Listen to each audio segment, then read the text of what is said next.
Imagine waking up at 4 a.m. and realizing you are not tired. The streets outside your window are completely empty. The sun is still hours away from rising. The only sound in the room is the quiet hum of the refrigerator. For most people, seeing 4 a.m. on the clock means something went wrong, a restless night, too much coffee, a frustrating battle with the pillow. But for you, it simply means the day has begun. You slept for 5 hours, maybe even less, and yet your mind feels clear, not foggy, not slow, clear. While the rest of the world is pressing the snooze button, your thoughts are already moving. Ideas begin forming. Plans start organizing themselves. We are constantly told the same rule. Humans need 8 hours of sleep. Anything less leads to exhaustion. And for most people, that rule is correct. Sleep is when the brain performs its nightly maintenance. Memories are sorted and stored. Neural connections are strengthened. And metabolic waste is cleared from brain tissue. For most brains, this process takes 7 to 9 hours. But for a very small percentage of people, the system works differently. Scientists call them natural short sleepers. Their brains complete the same restorative work, just faster.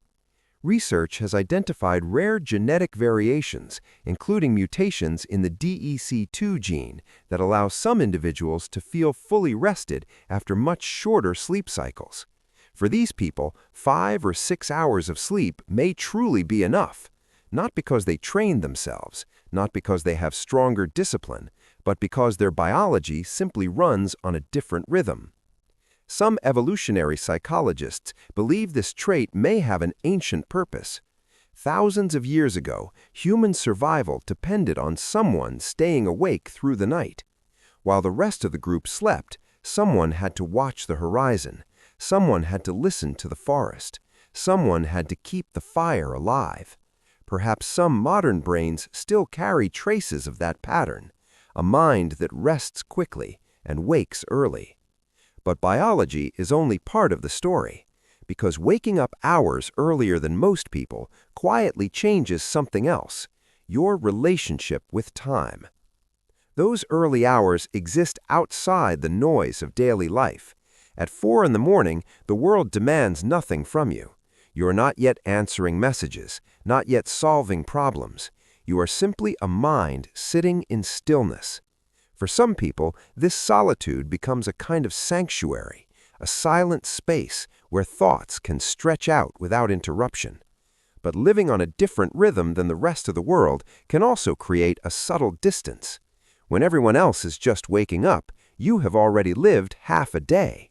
You become the witness to moments most people never see: the first light on the wall, the first bird in the morning, the strange calm of a city before it remembers to be loud. So perhaps the real question is not simply, is 5 hours of sleep enough? Maybe the deeper question is this: in those quiet hours before sunrise, does that extra time feel like freedom, or are you simply waiting for the rest of the world to catch up? If this experience feels familiar to you, you're not alone here. If you'd like to stay, you can subscribe. See you in the next video.